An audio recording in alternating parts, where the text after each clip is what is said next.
Bom dia, bom dia, bom dia! Hoje temos um total de 0 alunos participando. Vocês se esqueceram de como entrar na turma às 7 horas da manhã? Basta clicar aqui no classroom.google.com, procurar o link do Meet, clicar no link e entrar na reunião síncrona. Brincadeiras à parte, galera, sem problema nenhum. Eu vou gravar a aula aqui agora. Estava esperando até 7h25 para ver se aparecia alguém. Como não veio ninguém, eu começo agora, tá bom? Vou deixar aquela para vocês assistirem mais tarde. Se vocês tiverem alguma dúvida, por favor, mandem mensagem. Não deixem de mandar. Nós vamos começar a fazer fóruns aqui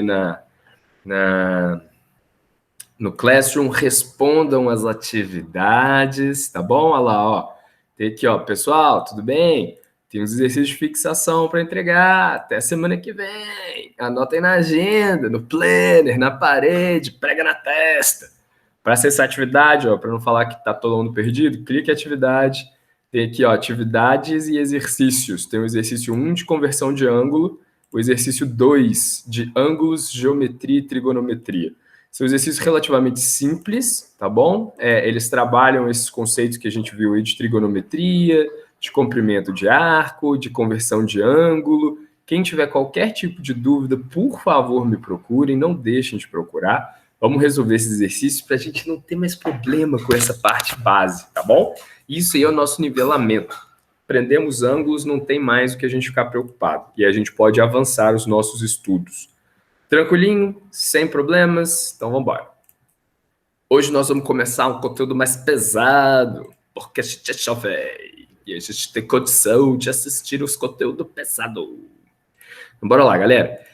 Por que a gente está falando, né, de ângulo, de azimuth, de zênite, de plano, de coordenada, de datum? A gente já aprendeu sobre os equipamentos, a gente já aprendeu sobre o datum, a gente já aprendeu sobre a localização matemática do modelo, né? Então agora a gente vai falar do que a gente realmente quer fazer em topografia. Não adianta saber o que são essas coisas, esse conhecimento é muito básico, né? Vamos aplicar todo esse conhecimento que a gente desenvolveu até agora. E a partir daqui que ficam os nossos trabalhos de topografia, tá? Os projetos, as nossas atividades, elas são todas pensadas a partir desses tipos de levantamento. Existem 2 tipos de levantamentos principais em topografia: os planimétricos, que tratam dos planos da visão em planta, que são os desenhos de mapa que a gente trabalhou, e tem os altimétricos, que trabalham com a altitude, com a cota de cada ponto. Então, hoje nós vamos começar a falar um pouco dos levantamentos planimétricos, tá? Para vocês que gostam aí, ó, das teorias, o que são esses levantamentos planimétricos? O que eles querem trabalhar? Qual que é a nossa ideia? Deixa eu levantar um pouquinho esse computador aqui. Feia essa visão de baixo. Pronto, agora dá para ver melhor. O que são esses levantamentos planimétricos? São aqueles que visam representar o terreno visto de cima, como se a gente pegasse uma visão sobrevoando assim com um drone, com um avião, e achatasse a representação que a gente enxerga no plano horizontal, tá bom? Então a ideia é que a gente vai representar todos os acidentes de relevo, os prédios, as construções, sem considerar a altura deles, a partir da altimetria. Então nós vamos planificar a estrutura, como se a gente pegasse lá na nossa projeção plana, né, uma folha e colocasse por cima, jogasse a luz por cima do terreno. E aí não considera os 3D, tá bom? Quais são os passos tradicionais para a gente fazer um levantamento topográfico? Os levantamentos topográficos podem ser de maneiras diferentes. A gente já trabalhou um pouquinho com isso, né?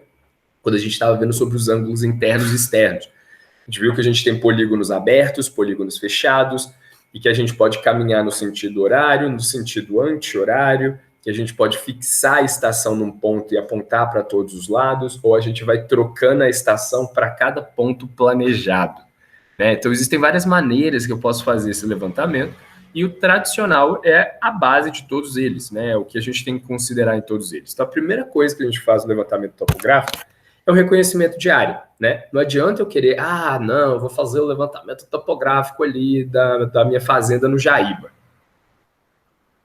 E aí eu não sei como é que é o terreno, nunca fui lá, né? Acabei de comprar, arrematei num leilão aí, a fazenda no Jaíba para eu plantar banana, sei lá. E eu tenho que conhecer a variação desse terreno, né? Ou então, eu estou montando uma fazenda no sopé aqui da Serra Leste, aqui do Janaúba, perto ali do Gurutuba, e eu queria saber como é que vai ser quando estiver chovendo, se vai ter escorramento de água para cima da fazenda, se eu vou conseguir tirar alguma coisa ali do rio, a minha altitude está suficiente, se vai ser plano suficiente para eu colocar meu gado ali, né? Então eu tenho que entender como é que são esses terrenos, né? Isso faz sentido para a gente. Não adianta sair planejando um projeto sem conhecer o que a gente está falando. Não adianta pensar em projetos políticos para o Amazonas sem nunca ter ido no Amazonas. Não adianta querer falar que a melhor solução para uma unidade numa cidade distante é aquela que eu pensei sem eu ter nunca ido naquela cidade distante. A gente tem que fazer um reconhecimento físico da área. Ah, Léo, drone só resolve? Não. Será que as fotos do Google Earth não resolvem, não? Cara, ajuda bastante a fazer um planejamento, mas é essencial a visita técnica no lugar de trabalho, tá bom? Então, o que a gente faz normalmente? A gente vai na área, a gente vê o que tem lá, quais são os objetos que vão ser obstáculos para as nossas análises, pedregulhos muito grandes, os boulders, se tem algum serrote, uma montanha, se tem uma mata densa, como é que está a vegetação, se eu vou conseguir colocar meu equipamento. E aí eu dou uma caminhada na minha área inteira, que eu já sei, né? Eu já marquei ali no meu computador, no meu GPS, no meu celular, eu sei para onde é que eu estou indo, e eu vou dar uma analisada nela ali. E aí eu vou nos lugares que, no Google Earth, antes de chegar lá, eu dei uma olhada, assim, falei, vou colocar o meu vértice aqui. E aí a gente vai ver se faz sentido colocar esse vértice na vida real, porque às vezes não faz, às vezes você colocou o vértice no meio de uma vala. Como é que você vai medir as coisas na vala? Não precisa disso. E aí, para a gente amarrar todas as medidas da nossa poligonal, que vai ser a figura de referência das altitudes e das variações angulares horizontais, no caso que a gente está falando só de planimetria, a gente tem que escolher uns vértices da poligonal principal e secundária. Por quê? Porque, né, a gente amarra, né, uma poligonal maior, que vai ser a nossa principal mesmo, e uma secundária, para garantir a qualidade do dado e garantir que as nossas medidas estão todas com o menor erro possível, tá bom? O que a gente faz depois? Uma amarração geográfica inicial. Beleza, eu já tinha visto lá, né, no meu Google Earth, no meu celular, eu vi no satélite, nas imagens que eu peguei de graça na internet, e já tinha marcado mais ou menos qual que é a área, já sei até um pouco como é que são as coordenadas, já sei qual zona UTM que está lá a minha área, já sei qual fuso UTM está a minha área, sei o ângulo mais ou menos dela, né? Então agora eu tenho que definir quais são as coordenadas que eu vou trabalhar, tá bom? E as coordenadas que a gente usa são coordenadas planas retangulares do plano inicial. O que é isso? Definir o UTM, né? Coordenada plana nada mais é do que a medida em metros em relação a um eixo XY, tá? Como a gente em topografia já aprendeu que a gente usa para medir distâncias horizontais em valores métricos, né? A distância XY dos UTMs, a gente vai estabelecer a coordenada UTM do ponto. Posso usar só grau? Não, Léo? Pode, mas o problema é que o grau, como ele a planeta muito grande, né, um esferoide muito grande, a gente vai ter ângulos muito pequenos para representar distâncias muito grandes. Então vai ter variação de segundos aí para a gente representar uma variação grande em metragem. Então é melhor que a gente já utilize a variação plana, né, retangular, a medida dos pontos em metros, que é o caso do TM que a gente já aprendeu, para a gente definir exatamente onde é que vai ficar lá no eixo XY. A gente marca bonitinho, fica ótimo. Tranquilo? Temos que decidir não, né? Temos que medir. Eu com a minha bússola, pego lá a bússola da Pocahontas, né? Não sei se vocês são da época da Pocahontas. Vamos de Piratas do Caribe. Pego minha bússola aqui, ó, solto ela. A minha agulha vai girar, apontando o meu destino. Não, sacanagem. Vai apontar para o norte verdadeiro, né? Para o norte magnético, na verdade. Não é o verdadeiro. E aí, a minha bússola, claro que eu arrumei ela lá antes de sair para o campo, né? Eu fiz a minha declinação magnética na bússola. Então, ela já está apontando para o norte verdadeiro, porque ela teve uma variação. Eu não estou mudando a inclinação da agulha. O que eu estou mudando é a referência embaixo dela, né? Aquela bolinha que fala norte, sul, leste, oeste. Beleza? Então a gente define ali, né, mede onde é que está o norte verdadeiro para a gente representar na nossa área, e a gente começa a entender quais são os azimutes dos medidas. Já que eu decidi um ponto inicial, que é o meu ponto padrãozão, topzera, cabuloso, tem todos os detalhes, eu já meço o azimute, né, desse ponto inicial com o segundo ponto de medida, ou seja, do primeiro segmento de reta, para a gente saber o azimute e o rumo desse segmento. O que é azimute mesmo, pessoal? Ah, professor, o azimute é a medida de 0 a 360 graus da abertura que tem a linha em relação à direção norte-sul. Muito bem. Então, o azimute da minha linha é a abertura de 0 a 360 graus que faz aquele segmento em relação à direção norte-sul. Ah, mas eu quero trabalhar com rumo. Vou ser diferente. Não gosto de ângulos grandes, né? Não quero trabalhar com 283 graus. Então, vou fazer o rumo. Eu pego a medida do meu ponto, meço a abertura de 0 a 90 graus, mais próximo da direção norte-sul. Então, para definir o rumo, a gente tem que indicar para qual quadrante está apontando aquele rumo, né? Para a gente ter o sentido, a direção da flecha. Então, ó, tem ali 45 graus, nordeste, 37 graus, sudoeste, né? 30 graus, sudeste. O que é 30 graus sudeste? É 30 graus com a linha norte-sul. Então, no sudeste, está mais perto do sul. 30 graus para cá, significa que fica faltando aqui, ó, 60 graus para cá. Então, em relação ao norte, o azimute aqui é 90 mais 60, 150 graus. Tá? Definiu, tá ótimo, tá maneiro, tá bacana. Então, ó, a gente já tem a coordenada muito precisa de um ponto, a gente já tem o azimute ou rumo do primeiro vértice, né? Do primeiro lado da poligonal, do primeiro segmento. A gente já definiu muito bem a coordenada do primeiro ponto, né? Com o UTM dela bonitinho, tá alocada no espaço. E aí a gente começa a ir para o terceiro passo. O terceiro passo é a medição da poligonal principal e outras poligonais secundárias, né? Aí a gente vai fazer a medida real dela. Olha o cachorro participando. A gente vai fazer as medidas reais. A gente tem um poligonal lá, vamos colocar um pentágono, 5 lados, 5 vértices aí, 5 lados, né? Então o que a gente faz? A gente mede todas as distâncias horizontais dessa poligonal, a gente mede o ângulo de cada ponto observado em relação ao norte, né, o azimute, o ângulo dos pontos com seus segmentos. A gente mede os ângulos internos, a gente mede os ângulos externos, a gente faz medidas de vante, no sentido do caminhamento, a gente faz medidas de ré, no sentido o contrário do caminhamento. A gente garante que a gente tem o máximo de medidas calculadas ali em área possível para a gente ter o menor erro possível.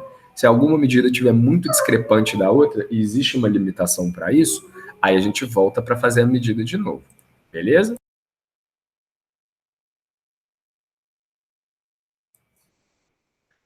Então vamos lá. Então a gente já pediu as medidas ali da poligonal principal, que é aquela primeira poligonal que a gente faz para a gente definir a nossa área. Daí, eu preciso me apoiar em outras medidas. Às vezes a minha poligonal principal pega a maior parte da área, mas tem um lugar que é muito diferente, muito discrepante. Não seria interessante que eu fizesse uma poligonal para esse lugar específico? Seria. Então eu vou lá e pego ele. Ou eu quero construir uma coisa que precisa de uma precisão muito grande. Então é mais interessante que eu faça uma poligonal de apoio ali mais perto daquela estrutura de maior precisão. Né? A gente consegue fazer esse tipo de medida para garantir que a gente vai ter maior precisão, menos erro e a gente vai ter as coordenadas melhores possíveis. Então, ali nesse nosso trabalho, a gente está evitando a propagação de erro, garantindo a qualidade dos nossos dados. Tranquilinho? Acabou de fazer a medição da poligonal principal, secundária, temos ângulo interno, temos ângulo externo, temos azimutes dos segmentos, temos todas as medidas certinhas. O que eu faço? Aí eu começo a medir as feições de interesse topográfico a partir dos vértices da poligonal. A poligonal ela serve para amarrar os dados, né? A poligonal não é o meu prédio calculado, ela não é a minha estrada colocada, ela não é o meu curral já definido, ela não é onde eu vou fazer o escoamento, né? Uma escavação de escoamento, ou instalação de uma mina, tá? Ela é o que vai servir de apoio. Então agora eu tenho que pegar o meu projeto e vou alocar ele no espaço, colocar aquelas estacas, pegar as cordinhas, os barbantes, montar a casa assim, né? E eu tenho que saber onde é que ficam esses lugares, esses vértices especiais. Então, o que a gente faz? A gente coloca os pontos específicos e faz as medidas ali em base daquela poligonal. Então, a partir de agora, eu consigo fazer as medições das características que eu quero construir.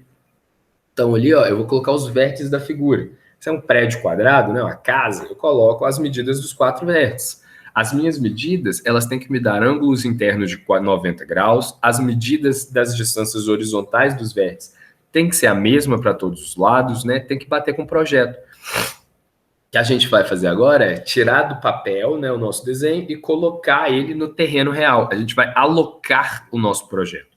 Então a gente tem que saber as medidas muito certinhas de todas as estruturas que a gente tem lá. Coloca ali bonitinho as feições de interesse que eu quero colocar. Aqui vai ter uma torre, então eu tenho que saber onde é que vai ser essa torre de transmissão. Aqui vai ter um coxo, tem que saber onde é que coloca o coxo.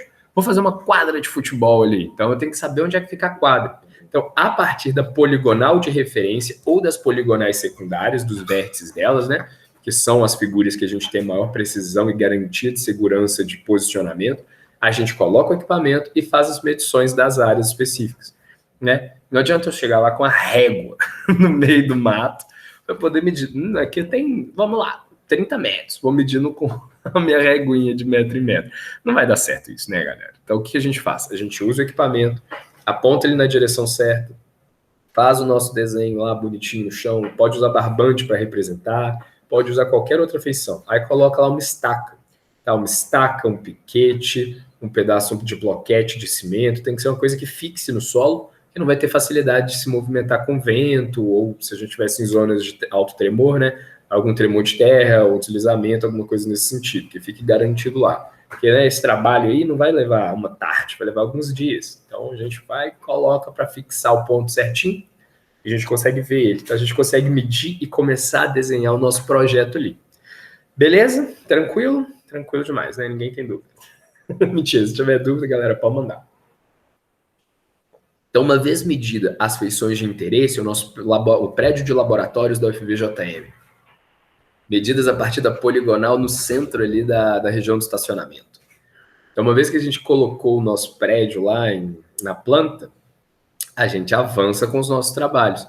E aí a gente vem para o cálculo da planta, o desenho real, né? Eu já aloquei os vértices principais da estrutura, que são as bases dela, agora eu consigo projetar alguma coisa. Consigo desenhar como é que vai ser a minha fundação ali bonitinha, como é que vai ser meu prédio, como é que vão ser as escadas, aí vem a arte da arquitetura, vem os desenhos específicos. No caso da mineração, né? Eu tenho ali o projeto onde vai ser a cava, então eu começo a desenhar as minhas rampas, eu começo a desenhar as galerias, as entradas dos túneis, onde que eu vou colocar minhas correias transportadoras, enfim. Uma série de atividades dependendo do que eu quero representar ali naquela área. Tranquilo? Então, ó, em topografia, a gente usa, né, 2 tipos de coordenada para definir a posição de pontos do terreno. A gente já trabalhou aqui, né, mais ou menos, são, na verdade, 3, mas topografia a gente usa 2. A gente tem as coordenadas polares e as coordenadas planas retangulares. Tem também as coordenadas geográficas, mas para topografia mesmo a gente não usa muito.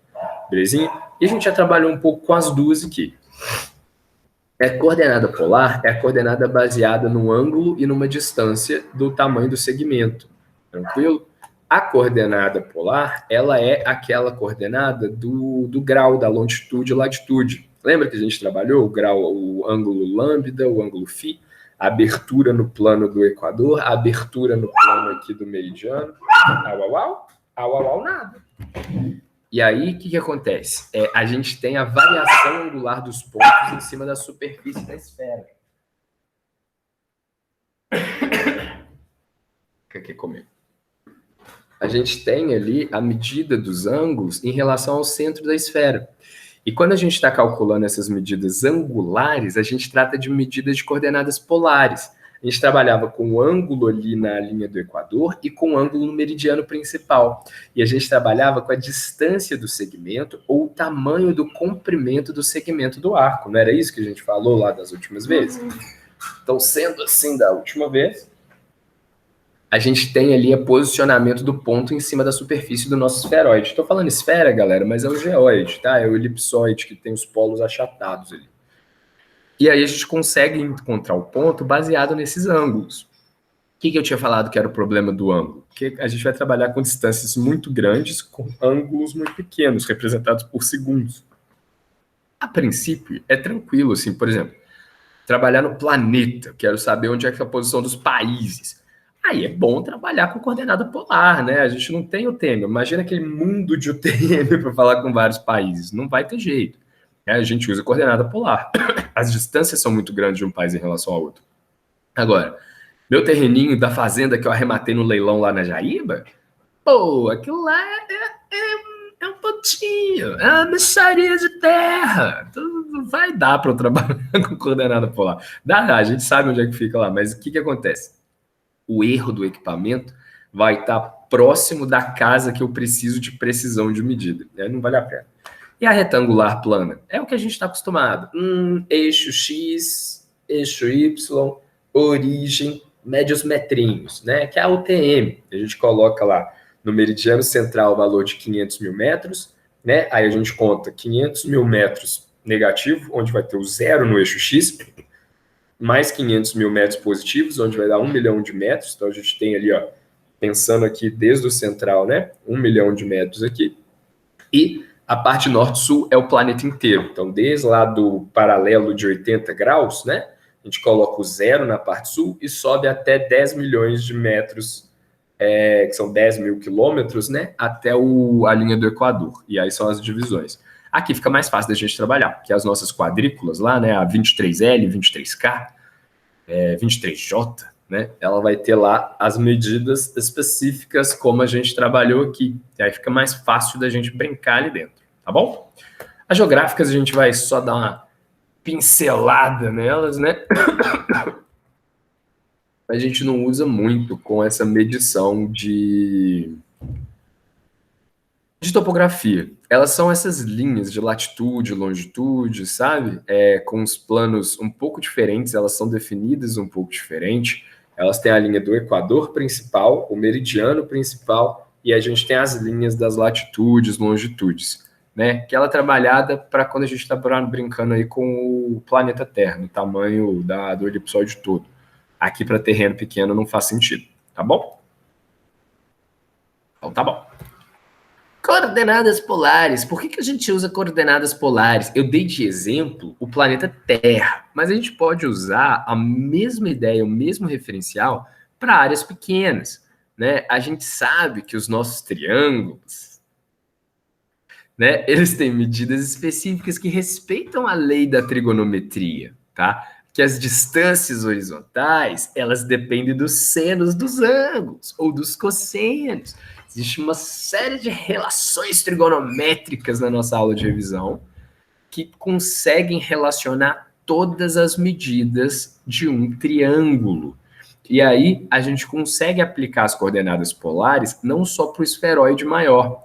O esferoide maior que eu usei de exemplo aí, né, da tal da coordenada geográfica, mas aqui das coordenadas polares planas. Então eu vou usar a mesma lógica em duas dimensões, tá? X, Y, só que trabalhar com ângulo. Aí fica de boa, aí dá para trabalhar. Então vamos pensar aqui comigo, ó. Nesse sistema, a posição relativa de um ponto, ele é definida por um ângulo e uma distância. Olha aqui a imagem, ó. Eu tenho aqui o ponto A, que é onde eu coloco o meu equipamento bonitinho, coloco ele lá, e aí o que eu tenho aqui, ó? O ponto B medido, né, que a gente já conhece. Aqui é a linha da poligonal ABCDE, AB, aí prolonga lá. Então, essa linha aqui são pontos muito bem definidos na poligonal original. E agora eu quero definir um ponto específico, que é da minha feição, que é o primeiro vértice da minha casinha. Aqui eu estou vendo a visão de cima, a visão de planta. Então, eu estou trabalhando só com duas dimensões, x, y. Eu não estou trabalhando mais com a profundidade nem nada. Então, aqui eu não estou trabalhando com aqueles ângulos grandes, né, de latitude e longitude. Aqui são ângulos para o terreno, tá bom? Aí faz sentido. Porque aqui eu não estou usando mais a referência, o centro de massa do planeta. Eu estou usando a referência, o próprio ponto A, e trabalhando só com duas dimensões. Então, ó, aqui eu abri ali, ó, eu já sei a medida aqui certinha, sei o azimuth dessa linha, sei qual que são as coordenadas desses pontos, e abri a minha medida para ver o ponto P. Desculpa. Quando eu coloco o meu equipamento visando o ponto P, né, eu tenho o que ali, ó? Eu sei exatamente, né, na minha estação total, a distância horizontal medida até o ponto P e a abertura desse ângulo aqui para trás. Olha, chegou o primeiro aluno presencial. Bom dia, Léo. Gênio. Chegou cedo para a aula de terça-feira da semana que vem, segunda. Beleza? Bom dia. Jordane, depois você pega a aula do começo, porque eu já falei um bocado de coisa. Vai acompanhando aí, vê o que você consegue absorver, mas depois você começa lá do começo da gravação, tá bom? Tô tranquilo. Então, bora lá. E se tiver dúvida, pode me interromper e parar. Então, a gente está falando das coordenadas polares, né?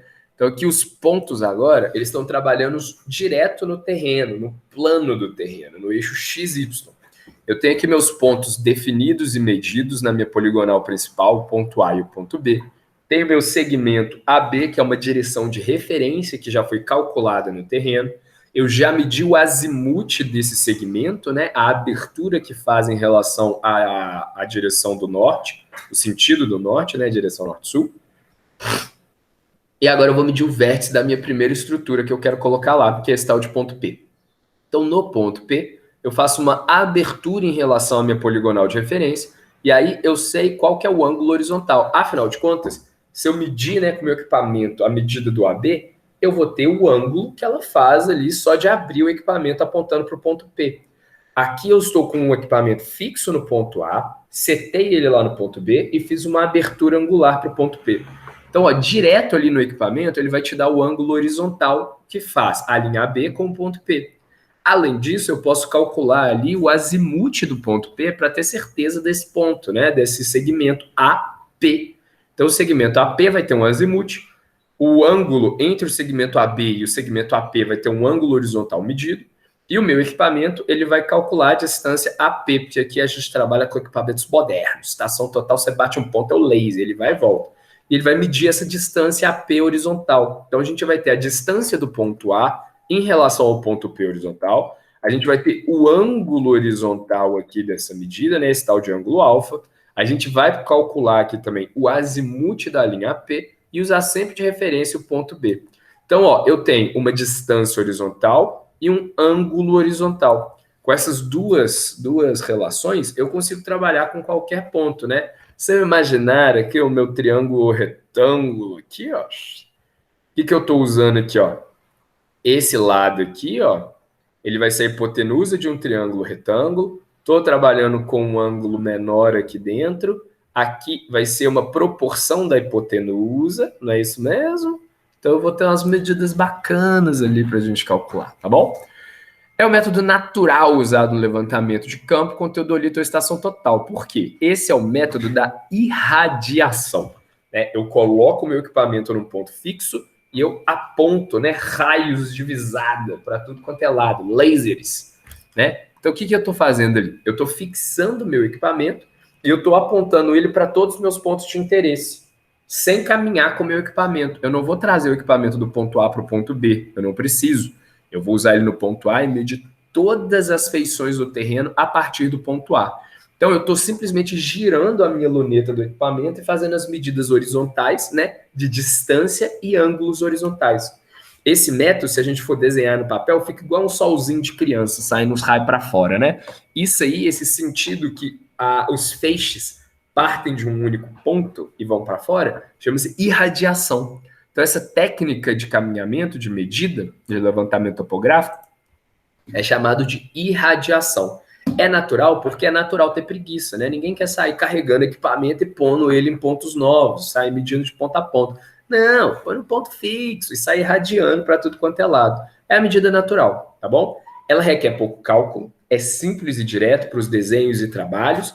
Quando a gente for colocar tudo no papel, para medir com escala, para medir usando transferidor e escala. Transferidor é aquela régua que é um meio arco, assim, alguns são o arco completo. A gente põe o desenho da régua e faz a medida do ângulo, né? A gente vai ter que aprender a usar isso aí, galera. Então, por favor, adquiram seus transferidores, tá? É claro que hoje a gente faz tudo no computador, o computador já coloca pra gente bonitinho, a gente só digita as coordenadas e os ângulos, faz a planilha Excel e o computador projeta lá para nós. Mas tem que saber o que significa isso no papel. Então, depois que eu tenho as medidas, né, das distâncias horizontais, os meus ângulos horizontais, o ângulo vai ser sempre o mesmo, independente de estar no papel pequenininho ou no mundo real. As distâncias elas vão ser reduzidas na escala. Então, a gente vê qual é a nossa escala de redução e faz as medidas horizontais reduzidas para a escala. Coloca os ângulos lá, pega, né, o meu ponto com o meu lápis, pega meu transferidor, mede o ângulo, desenha aqui e faz a minha linha com a medida na escala. E aí a gente vai ter a localização de todos os vértices de trabalho que a gente precisa. Aí, se não quiser ficar muito poluído o desenho, faz a lápis e apaga a parte dos tracinhos e deixa só de caneta nanquim, que é chique, né? Os pontos certos. Tô brincando, não usa caneta nanquim não, porque esse trem borra pra caramba. A gente usa caneta Bic, depois imprime lá. O legal desse ponto aqui, ó, é que precisa de pouco cálculo. Eu não tem que saber exatamente os pontos das coordenadas, elas não dependem umas das outras, né? Elas são simplesmente a relação angular e de distância de dois pontos no plano, né, x, y, sem considerar a altura deles. O problema é que quando a gente vai fazendo a transposição para o desenho no papel, ele vai acumular bastante erro no desenho, tá? Que a gente vai ter a variação angular, que ela é um pouco menos precisa na hora de projetar do que a relação das coordenadas planas retangulares. Elas são menos precisas na hora de plotar para quando a gente faz desenhos na mão, tá bom? Por quê? Porque o transferidor, ele é uma régua graduada, né? Igualzinho à nossa régua normal.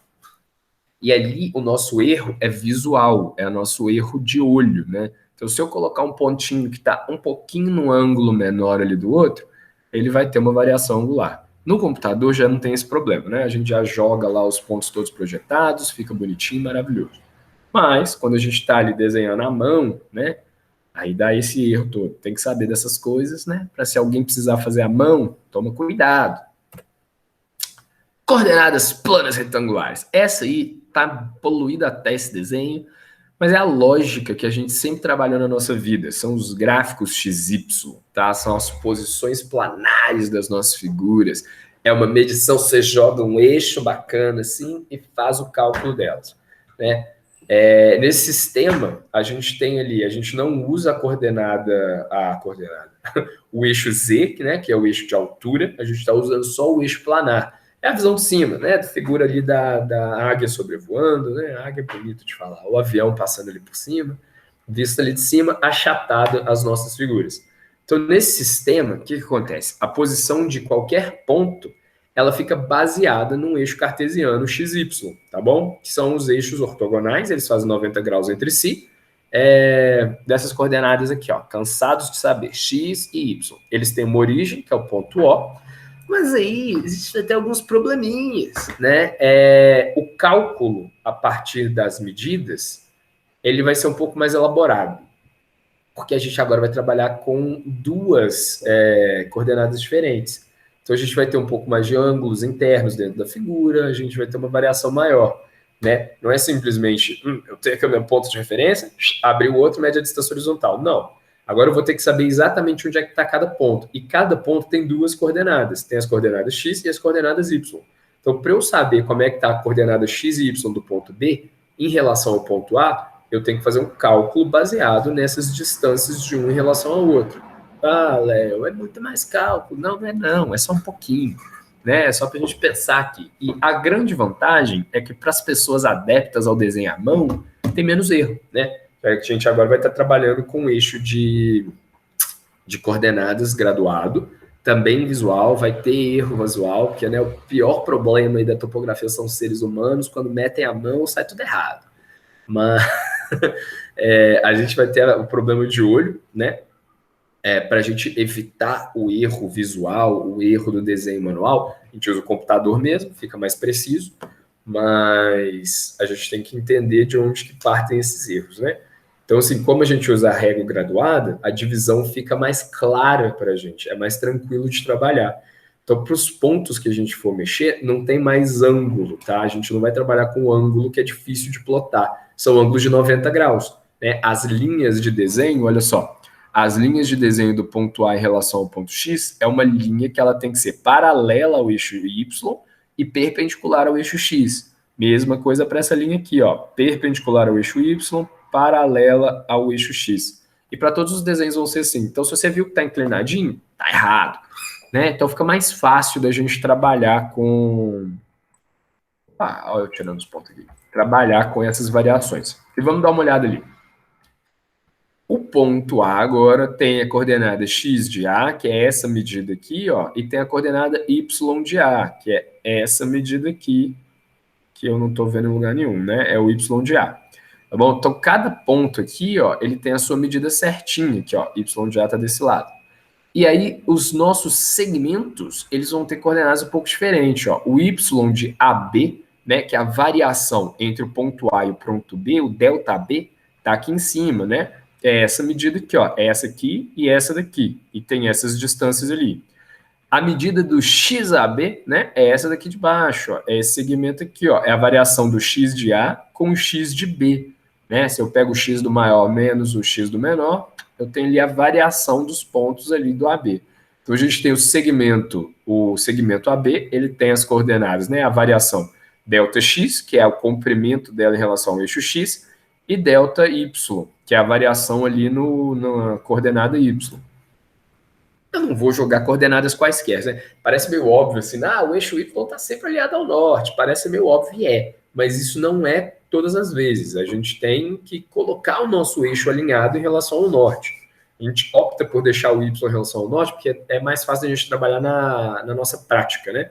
A gente já está acostumado a imaginar o Y para cima, a gente sempre fala isso, né? Quando a gente pega no papel assim, lá, a coordenada Y é a coordenada para cima. Não é, tá tudo no mesmo plano, não tem para cima aqui, para cima é o Z.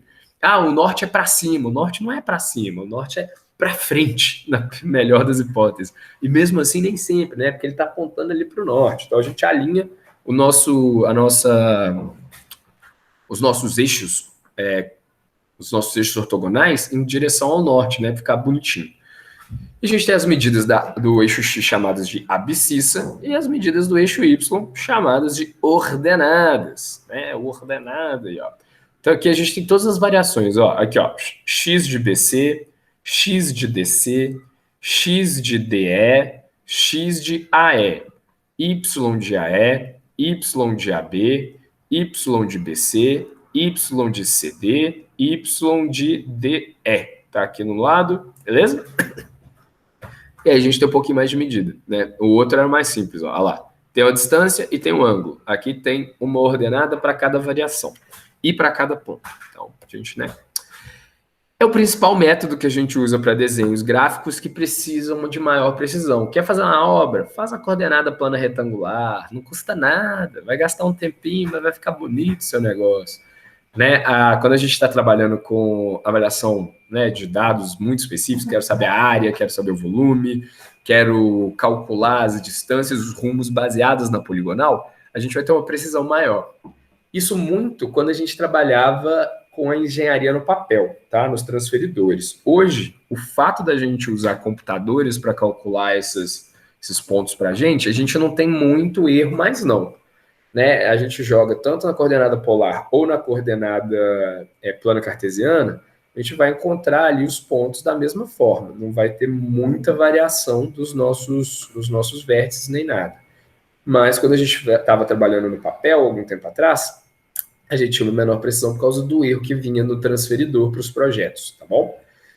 De qualquer forma, medir um ângulo no olho é sempre complicado, porque quando a gente pega assim, o ângulo no olho, será que aqui que está certinho? Será que aqui que está certinho? E essa variação do será que aqui que está certinho é alguns poucos minutos, alguns poucos graus, que quando você vai trabalhar com uma área grande, você vai ter uma variação.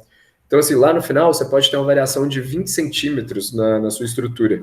E 20 centímetros talvez não seja suportado pela viga, não seja suportado pela estrutura. Não vai ficar alinhado da forma como foi planejado, né? Vai ter que construir um pouco mais ou um pouco menos.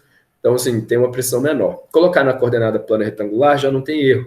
Depois que eu coloco a minha poligonal principal, que é aquela bem medida, que eu gasto tempo fazendo ela, os outros pontos vão ser mais precisos. Afinal de contas, é mais fácil da gente colocar nos eixos.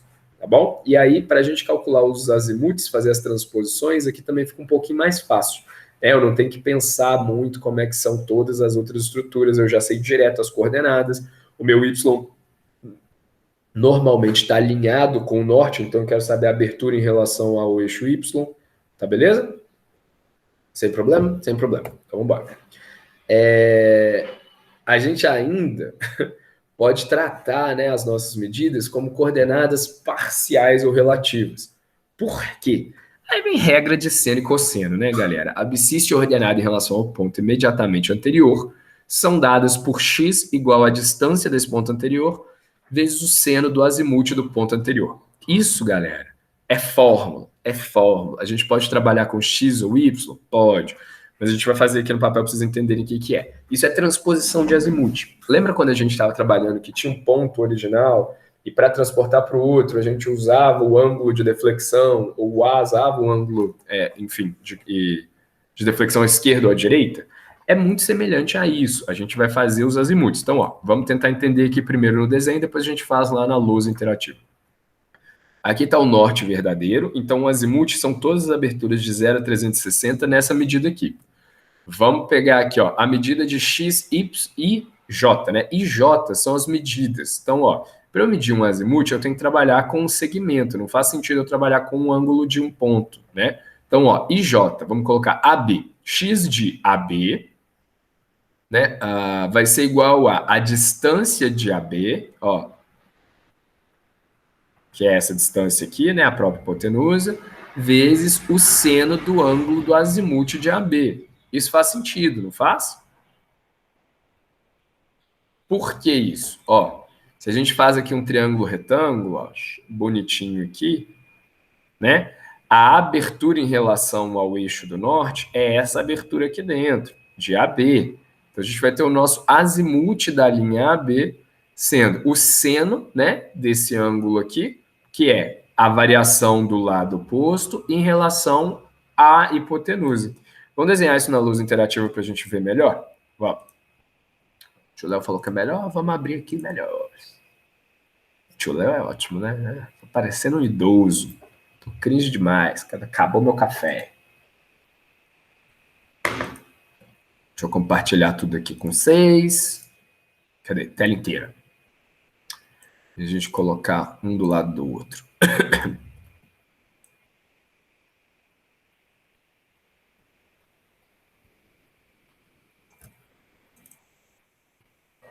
Achei que talvez não vai fazer muito sentido. Cadê? Aqui, ó. Tá vendo a tela inteira aí, né? Tá, todo mundo tá vendo. Vamos trabalhar aqui com a AB, definir o plano de fundo bonitinho. Aqui, ó. Então, a gente tem os nossos eixos de coordenadas ortogonais aqui, ó. Y, né? Vai ser o nosso norte bonitinho. E X. Então, ó, aqui é o X e aqui é o Y. Beleza? Aí eu tenho meus pontinhos. Vamos fazer os nossos pontinhos bonitinhos. Aqui é o ponto A. Colocar em qualquer lugar aqui. Ponto B. Ponto C. Vou trabalhar com um triângulo aqui que eu acho mais fácil. Tô com preguiça de fazer um polígono grande. Aqui, ó. A. B. C.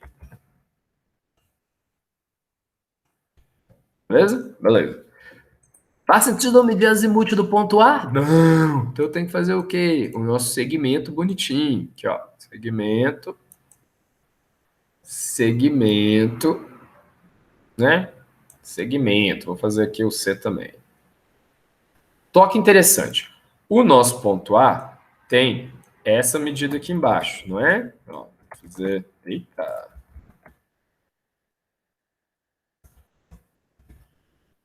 Vou fazer assim, né? Uma medida aqui, ó. Vou fazer ela de amarelo, que aí fica mais fácil de ver. A medida do A tá aqui, ó. Ponto A, bem no meio dele. A medida do Y de A tá aqui. A medida do ponto B tá aqui.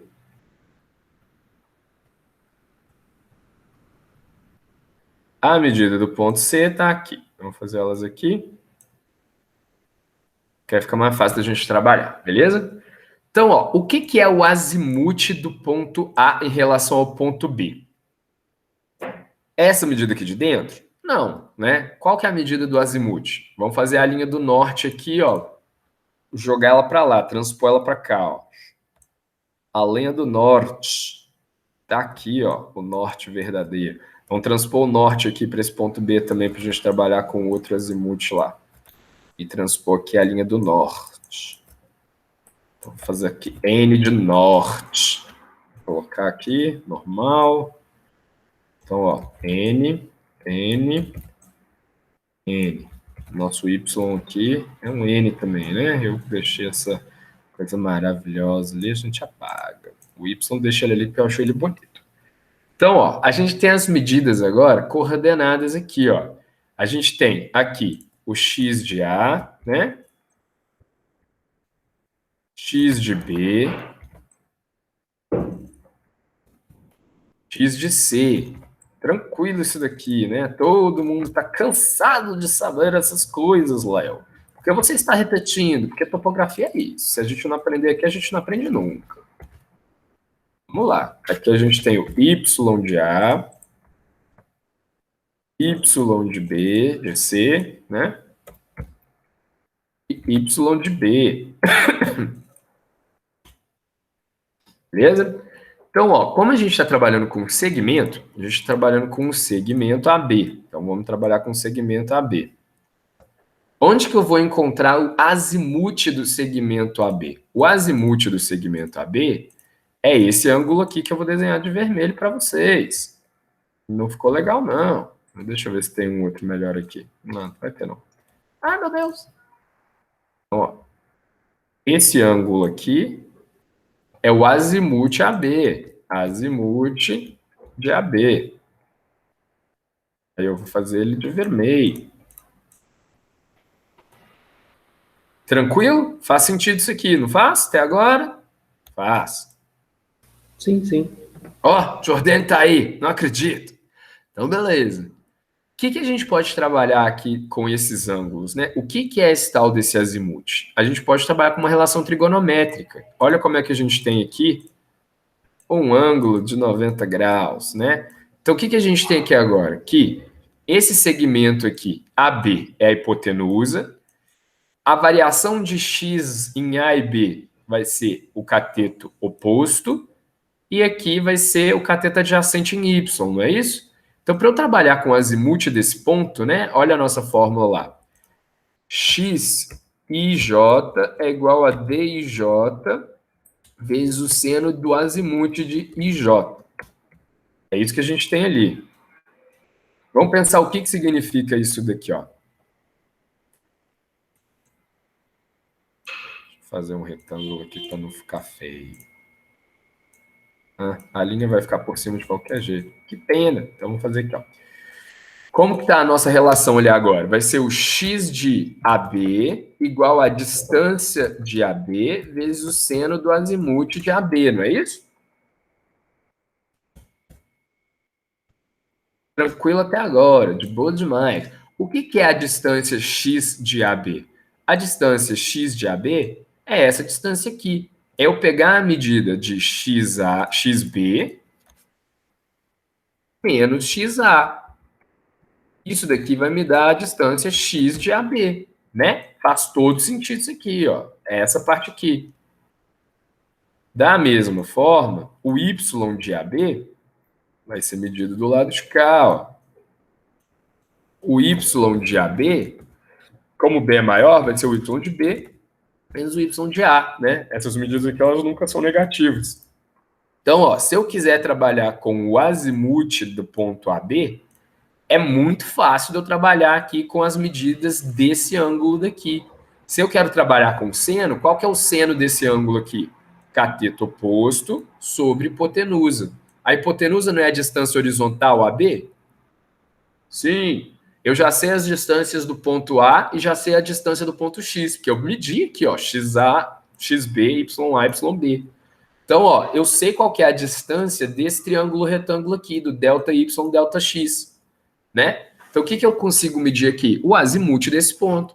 O azimuth desse ponto aqui vai ser o quê? É o delta X aqui, ó, sobre a hipotenusa. Aqui é o seno do ângulo azimutal. Se eu sei a distância horizontal, a distância de A para B, né? eu consigo calcular esse negócio. Como que eu posso medir isso aqui? Eu tenho cateto oposto, tenho cateto adjacente. Tem a fórmula de algum ângulo aí, cateto adjacente, cateto oposto, né? Sabendo o azimuth aqui. Eu posso medir isso calculando como é a hipotenusa do ângulo, mas não faz tanto sentido. Eu só preciso saber a distância horizontal aqui, ó. Então, essa distância horizontal que eu estou querendo medir vai ser, né? Eu coloquei meu equipamento aqui, eu sei qual que é a abertura do ângulo azimutal aqui, e eu sei quais são os posicionamentos x, y que eu fiz esse levantamento. Dessa forma, eu vou saber como é que é essa distância horizontal aqui ou azimuth, dependendo do que eu estou procurando. Tá bom? Então, ó, se eu quiser trabalhar com ponto C, é só fazer a mesma medida. Vamos colocar a medida ali do ponto C em azul. O que é o ângulo azimutal aqui do segmento BC? É esse ângulo azul aqui, não é? E o que é esse ângulo azul aqui? Vocês conseguem ver aí como é que é essa medida? Onde que a gente completa o triângulo? O que vocês acham? Aqui complicou. Aqui não tá o triângulo bonitinho. Vou colocar de azul ali. Mas vai dar a mesma coisa, tá? O seno desse azimuth daqui, ó, o seno não é uma função que varia lá de -1 a 1, né? Varia lá de 0 a 1, bonitinho. Então aqui, esse seno desse ângulo grande é como se fosse o seno do ângulo complementar a ele, suplementar a ele, né? Que é o ângulo daqui de baixo, ó. O seno desse ângulo azul vai ser igual ao seno do ângulo azul aqui de baixo. São ângulos suplementares, tranquilo? Então, quando a gente medir o seno desse ângulo aqui, o que vai dar? Distância de XBC, mesma coisa. A distância aqui é a mesma coisa. Então, ó, o seno desse ângulo vai ser igual ao seno desse ângulo. Então, no final das contas, o seno do azimuth vai ser igual ao seno desse ângulo interno aqui dentro. A gente pode colocar o azimuth como sendo simplesmente o seno desse ângulo. Na verdade, vai ser o complemento dele, né? A gente vai ter a medida azimutal aqui, a gente vai pegar a medida do ângulo interno, tá bom?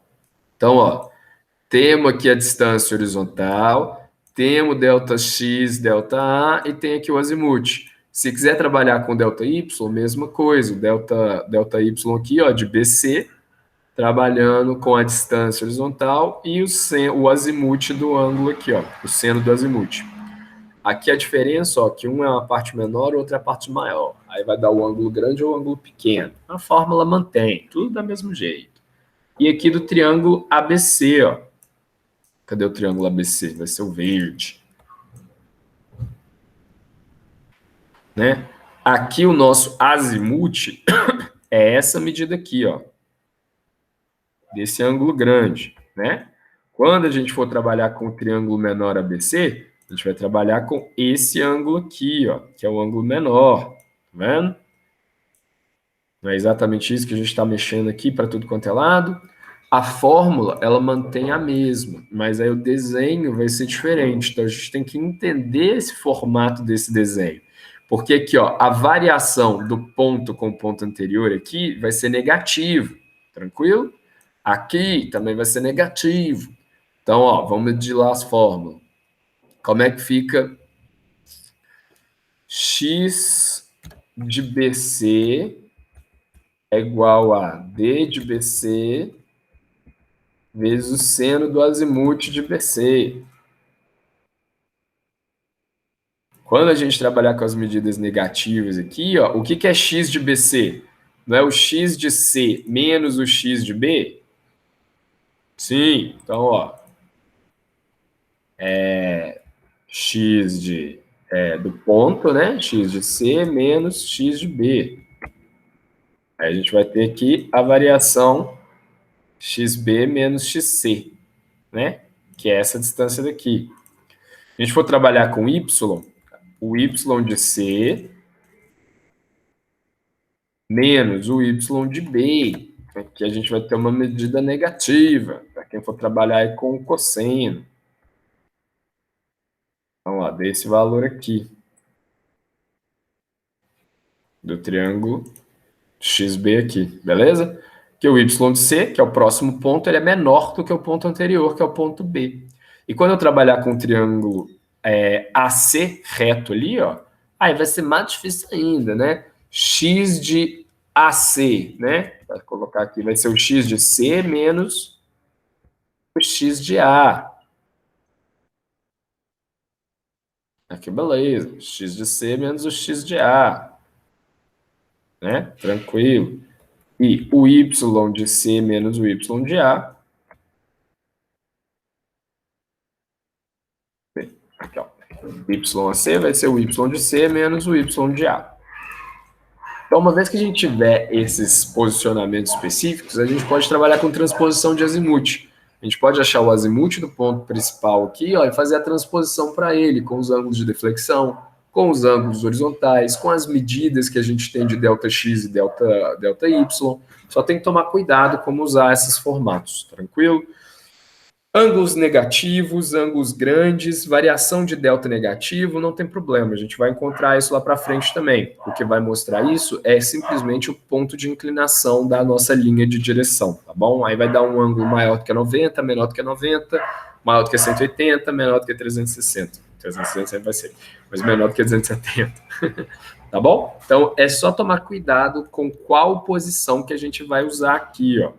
Então, para as nossas distâncias AB, no sentido de caminhamento aqui, ó, vai ser o x de B menos o x de A, y de B menos o y de A. Aqui tem as medidas. Quando trabalhar com BC, vai ser o x de C menos o x de B, y de C menos o y de B. Ah, Léo, mas o B está mais para cima. Não interessa. É sempre a medida do seu ponto menos o ponto anterior. Tranquilo? Aí você vai ter os ΔX e ΔY. E aí, meu coleguinha, você pode trabalhar com a nossa fórmula do jeito que ela está colocada ali, bonitinha.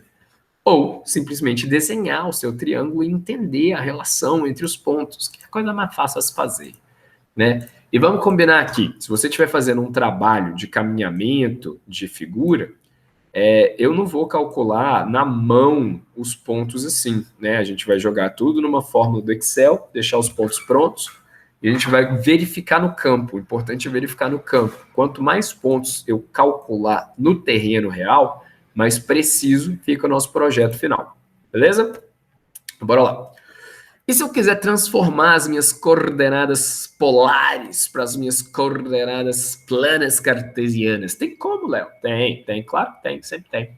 Então, ó, as coordenadas polares, elas consideram o ponto A original, uma distância em relação a um ponto e um ângulo azimutal. Né? As coordenadas planas retangulares, elas consideram a origem de um ponto principal aqui e as distâncias caminhadas no eixo leste e no eixo norte. Então, ó, tem um delta leste, né? Delta E, que é o caminhado aqui, e o delta norte, caminhado aqui em Y. Tranquilo? Eles fazem um ângulo bonitinho, aqui não tem a medida do ângulo certinho lá. Então, como que eu faço a transposição de um para o outro? Pensa só. No caso aqui do AB, se eu traço uma linha AB aqui no meio, eu vou ter aqui dentro, de novo, igual a figura que a gente fez antes, o seno de um ângulo azimutal. Né? E o seno do ângulo azimutal vai ser o quê? Ó, cateto oposto sobre a hipotenusa, que é a distância horizontal de um ponto para o outro. Então, trabalhar com coordenadas polares, que eu estou trabalhando com seno e distâncias horizontais, é jogar isso dentro desse quadrado. Então, ó, o seno do ângulo azimutal e a distância horizontal é o que eu pego aqui nas coordenadas polares. A variação ΔE e ΔN é o que eu tenho nas coordenadas planas retangulares. Então, eu posso trabalhar com esse lado ou esse lado para fazer a correlação de uma coordenada em relação à outra. Né? Eu tenho a coordenada polar, a variação do ângulo azimutal aqui é a distância, e a gente tem o cálculo aqui do ΔE e do ΔN para a gente fazer a lei do seno ou a lei do cosseno lá, né? Bonitinha. Colocar lá, seno do ângulo azimutal é igual a cateto oposto sobre hipotenusa. Ou cosseno do ângulo azimutal é igual ao cateto adjacente sobre hipotenusa. A hipotenusa, no caso aqui, é a distância horizontal entre os dois pontos. Então, para transformar, olha os dados que a gente tem na coordenada polar. Distância e ângulo de abertura. Y vai ser igual a D seno de alfa, né? Cadê meu desenho? Tá aqui. Peraí. Compartilhar o desenho de novo. Tela inteira. Vamos lá, né? Reduzir essa daqui. Bora lá. Deixa eu ver se já foi. Já foi, ótimo. Vamos entender aqui como é que é essa transformação. Ó, o nosso eixo polar tá aqui, ó, o norte e x. Aí eu tenho aqui a minha variação, né, do meu ponto. Meu ponto tá aqui bonitinho. E é isso que eu tenho na minha coordenada polar, ó. Eu tenho um ângulo aqui, ó, né, bonitinho, é o ângulo alfa, e a minha distância horizontal. Para transformar na nossa coordenada polar, a coordenada plana retangular, o que eu quero saber? Eu quero saber onde é que está a posição aqui, ó, dessa linha amarela, né? É o y e o x do ponto. É isso que eu quero saber em coordenadas planas retangulares. Então, como que eu vou encontrar essas medidas, né? Essa medida aqui é igual a essa medida aqui, e essa medida aqui vai ser igual a essa medida aqui, né? O nosso quadradinho. Então, ó, a gente tem lá a medida do ângulo A, bacaninha, feita aqui. Ora, Léo, mas isso é muito óbvio. Aqui para a medida x, ó, vai ser essa distância que a gente tem aqui, né? E esse ângulo que a gente precisa. Qual é a correlação do cateto oposto com o ângulo e a hipotenusa? Lei dos senos, né? Vamos chamar isso aqui de lado B e lado C.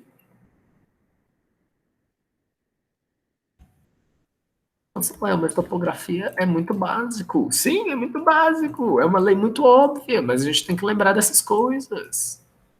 Então, vou lá. Como é que eu vou fazer a correlação aqui, ó, da minha coordenada polar é tudo que está em vermelho. A coordenada plana retangular é tudo que está em amarelo. Como é que eu vou relacionar o vermelho com o amarelo? Tá aqui para vocês o desenho, ó. Bonitinho. Ah lá. Temos aqui, ó, o seno do ângulo A. O que é o seno do ângulo A? Seno de A vai ser igual ao cateto oposto, que é B, sobre a hipotenusa, que é D, que eu esqueci de escrever ali. Então, vamos lá. D, e o ponto ali é o ponto P. Então, ó, ponto P é da coordenada polar, é vermelha. D é a distância horizontal, que é vermelha. E essa daqui são as leis que eu vou colocar de preto aqui, bonitinho. Não é? O seno de A não é, o seno desse ângulo não é o cateto oposto sobre a hipotenusa? A gente tem essa relação aqui. No final das contas, o que é essa medida B aqui? Não é a distância x do ponto? É o x do ponto P? Então, ó, x do ponto P é o B, né? Eu passo D para lá multiplicando, vai ser D vezes o seno do ângulo A. Olha o caminhão da ciência passando na sua rua. Então, ó, tranquilo demais, muito de boa. Vamos fazer aqui agora dos cossenos, né? Como é que funciona o cosseno desse ângulo A? Vai ser a distância, né, do cateto adjacente C sobre a hipotenusa, que ainda é D, né? A hipotenusa não mudou. Então, a gente tem cateto adjacente sobre hipotenusa, tá?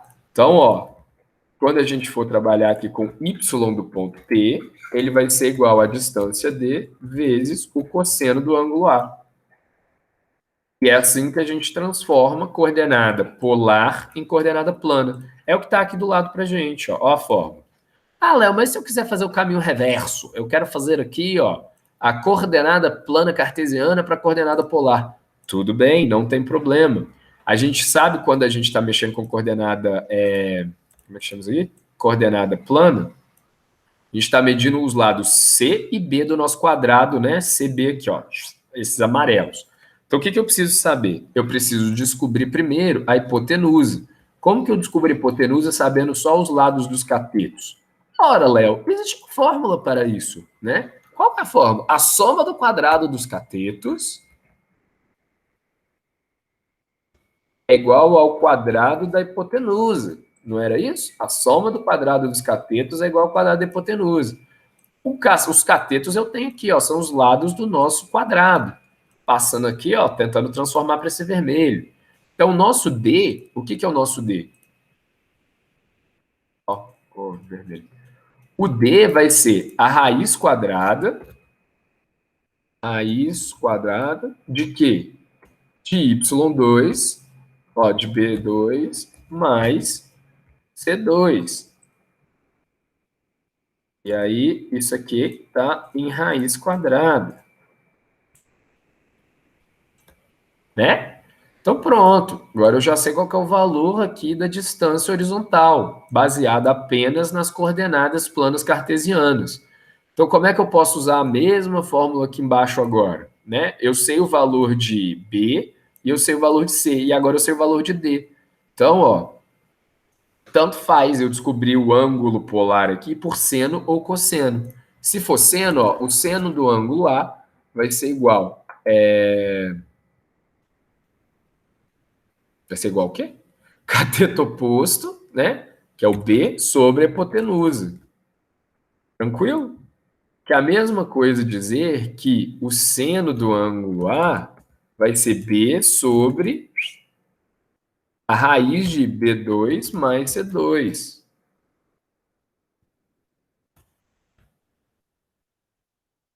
E aí a gente faz a raiz aqui no desenho para ficar bonitinho. Não é isso? Então, o seno de A é isso. Se eu passo o seno para lá, ó, então A, que vai ser o ângulo que eu estou medindo, né? Vai ser igual o seno menos 1 dessa medida ali de cima. Ai, que preguiça de fazer isso. Vamos lá. Seno de B sobre B2 mais C2. Agora eu vou fazer os desenhos que não dá para digitar aqui, né? Esse seno aqui é elevado a menos 1, e isso aqui é a raiz quadrada.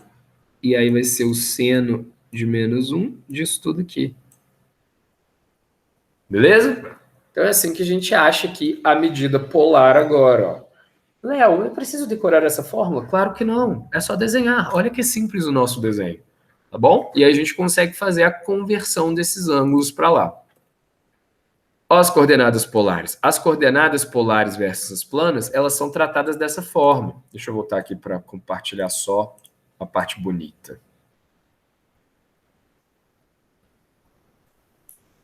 Pronto. Pronto. Agora pronto. Agora foi. Então, ó, a gente está trabalhando com distâncias, né? Pode chamar de R de raio, D de distância horizontal. A gente tem o ângulo de abertura em relação a X, o ângulo azimutal, que é o ângulo aqui de fora, ó. E aí na coordenada polar, a gente está fazendo a abertura sempre no sentido anti-horário por definição. Tem as medidas planas aqui, ó, X, e a medida plana Y, que aí a gente tem a medida, ó, XY, ou as medidas polares, que é a distância horizontal e o ângulo de abertura em relação ao eixo X. Né? Então, a abertura aqui ó, é zero quando está no X, não confundir com a bússola, hein, galera? E aqui abre anti-horário, ó. Então tem o ângulo θ. O ângulo θ, nesse caso aqui, ele é complementar ao ângulo azimutal, que seria a abertura de Y até essa linha daqui. Tá bom? Isso é só a forma de representar a posição. Tem um ângulo de abertura e aqui tem a distância horizontal em relação a eles. Tá bom? Então, a gente pode falar também coordenadas totais ou coordenadas absolutas. E que história é essa? É as abscissas de ordenadas em relação a uma origem de um sistema de coordenadas. Quando a gente está trabalhando com ponto zero, né? A gente tem definido ali uma origem e a gente trabalha com a coordenada total baseada nessa origem. Mas não gasta muito de agarrar com isso não, tá bom? Sempre que for possível, tá? O nosso trabalho topográfico vai ser referenciado ao sistema cartográfico de coordenada padronizada, que é o que a gente está cansado de falar aqui, que são as famosas UTM, beleza? Que não adianta eu fazer um trabalho só para mim. Eu vou fazer um mapinha bonitinho para eu entender e fazer o meu trabalho. Ótimo, vai funcionar. Mas eu tenho que alocar ele no espaço, vou trabalhar com outras empresas, vai ser muita gente envolvido, pode ser que seja comprado pela galera da China e tenha que trabalhar, o pessoal do Canadá vai investir uma ação disso aqui, todo mundo tem que falar a mesma língua. E eu tenho que alocar a minha obra num posicionamento específico no espaço. O legal é usar o TM, que é o que todo mundo usa. Existem outros sistemas de coordenadas? Existem, né? Fica aí o desafio para vocês pesquisarem quais são esses sistemas de coordenadas universais. E a coordenada universal de transverso de Mercator é aquela planar que tem lá o nosso polígonozinho pequeno, né? A nossa figurinha pequena. Então, quando a gente referencia esses pontos, a gente traz todo essa bagagem de localização espacial, é especial também, né? Não vamos dizer que não é. É a localização espacial para aquela nossa figura. Então, aqueles nossos pontos, né? A distância horizontal e o ângulo que faz em relação ao eixo X, ou as distâncias planares, elas param de ser simplesmente um gráfico XY jogado no espaço e passam a estar orientadas em um eixo cartesiano cartográfico, beleza? Então, ó, se a gente coloca o Y alinhado com o norte, a gente já está alinhando com o plano cartesiano. Se a gente coloca as medidas x, y, o x paralelo ao equador, né, que é a medida leste-oeste, a direção leste-oeste, a gente está alinhando com o Sistema Universal Transverso de Mercator, a UTM. Então, a gente está começando a dar uma localização específica para os nossos pontos. Eles param de ser essa filosofia do posicionamento e passam a ser a aplicação real desse posicionamento. Os pontos estão ali, tá? Estão ali no espaço, todo mundo sabe onde é que está, é um amigo do outro, todo mundo junto, estamos junto misturado, né? Então a gente sabe ali o posicionamento de todos os pontos, tá bom? E aí a gente consegue relacionar com um sistema maior. As coordenadas planas retangulares, né? Quando não for viável realizá-las, a gente pode definir um eixo de coordenada seguindo normalmente as coordenadas positivas. Ninguém gosta de trabalhar com número negativo. Talvez alguém goste, né? Quem sou eu para julgar? Mas a ideia é trabalhar com números positivos para evitar tipos de transformação e interpretações que a gente não está preparado para fazer, né? Quando eu trabalho com um número negativo, por exemplo, e eles estão centralizados no eixo Y, eu posso ter medidas menos 3 mais 3 que vão dar zero. Só que aí, o que é esse menos 3 mais 3, zero? Não é bem o menos 3, eu vou trabalhar com módulo de distâncias, porque a distância entre dois pontos não pode ser negativa, né? Eles são distâncias específicas, e as distâncias, elas são modulares, a gente não trabalha com sinal, né? A distância do ponto A para o ponto C vai ser sempre uma distância positiva, não tem menos 3, a não ser que você está trabalhando com a orientação do sentido. Mas quando eu estou falando de comprimento de um segmento, eu não posso considerar eixos negativos e positivos. Quando não for possível de forma nenhuma, alinhar lá, ó, peraí, alinhar lá norte-sul, a gente coloca a medida do eixo, né, ordenado x e y, baseado nos pontos que a gente tem calculado ali, ó. O x de um ponto j, de uma medida qualquer, vai ser sempre o x de i mais a variação de ij. Como assim? Vamos dar nome para os bois, né? I é o nosso ponto A, que é o ponto anterior, e J é o ponto que eu estou medindo, ponto B, por exemplo. Para eu medir o X do ponto B, ele vai ser sempre o X do ponto A, mais a variação em X da distância AB. Isso é meio lógico, não é? Se a gente olhar na figura aqui, ó, a gente tem aqui, ó, a distância AB, que é essa distância aqui, ó, né? Como que eu faço para achar o ponto B se eu não consigo medir ele no campo, eu não consigo achar o GPS, eu não consigo fazer nenhuma relação de medida com o ponto B, tá? Eu vou pegar aqui, ó, a origem de A, a origem de B, tem o delta XAB, e a medida do X de B vai ser o X de A, que é o único ponto que eu medi nessa história toda, e a variação de um ponto em relação ao outro, que a gente já sabe ali como é que calcula, né? Tem várias medidas aí para trás que a gente usou para calcular o ponto, cadê? Ponto XAB, ó, a gente trabalha aqui com distância horizontal, o azimuth dos ângulos, e aí, dessa forma, a gente encontra lá a coordenada do ponto B certinho em X. Ou, posso trabalhar aí, ó, é o X de A mais o XAB, que nada mais é do que a distância horizontal do ponto A para o ponto B, vezes o seno do azimuth do segmento AB, né? Que é isso daqui para trás que a gente viu, ó. Tá bem? Aqui, ó.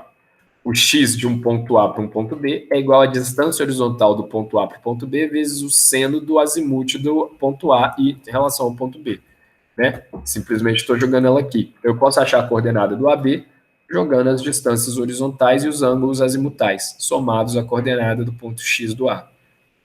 Para a coordenada em Y, né, a coordenada desse eixo Y aqui, a gente tem que o Y de um ponto B ele vai ser igual ao y do ponto anterior, que é o do ponto A, mais a variação em y do ponto A para o ponto B, que é essa variação aqui, ó. Ou a posicionamento em y do ponto B vai ser o posicionamento em y do ponto A mais a distância horizontal do ponto AB, vezes o cosseno do ângulo azimutal de AB, que é esse ângulo aqui para dentro. Tranquilinho? São formas da gente trabalhar com essas coordenadas planas e retangulares. Fica aí o desafio para vocês buscarem mais informações, procurem na internet. Bom, deixa eu ver como é que está aqui na nossa atividade. Tem os exercícios de ângulo, tem os links externos, tem NBR. Não pus atividade desse não, tem que colocar o material lá. Procurem mais materiais de coordenadas de ponto, gastem um tempo estudando essa variação de coordenadas. A gente vai ter conversão planar para conversão polar. E por hoje é só, né? Acho que tá bom de conteúdo. Vamos fazer os exercícios que tem que entregar semana que vem. E na semana que vem a gente continua essa parte de levantamentos planimétricos, trabalhando com erro, com cálculo de medida e tudo mais. Tá bom? Se tiver alguma dúvida, por favor, mandem para mim. Jordênio, ficou alguma dúvida até agora? Não, Léo. Não, claro que não. Não começou a ver desde o começo. Não tem como ver nada, não, uai. Beleza? Vou fechar por hoje, fazer uma aula mais curtinha mesmo, para vocês conseguirem absorver esse conhecimento, tá bom? Gastem o tempo fazendo exercício, já que vocês não estão na aula mesmo. Pega lá e faz as 2 listas de exercício de conversão de ângulo para a gente avançar, tá bom? Muito obrigado e a gente se encontra na segunda-feira da semana que vem. Um abraço para vocês. Tem que entregar os exercícios, não perde o prazo não, hein, galera? Beleza? Então, um abraço e a gente se vê na aula que vem.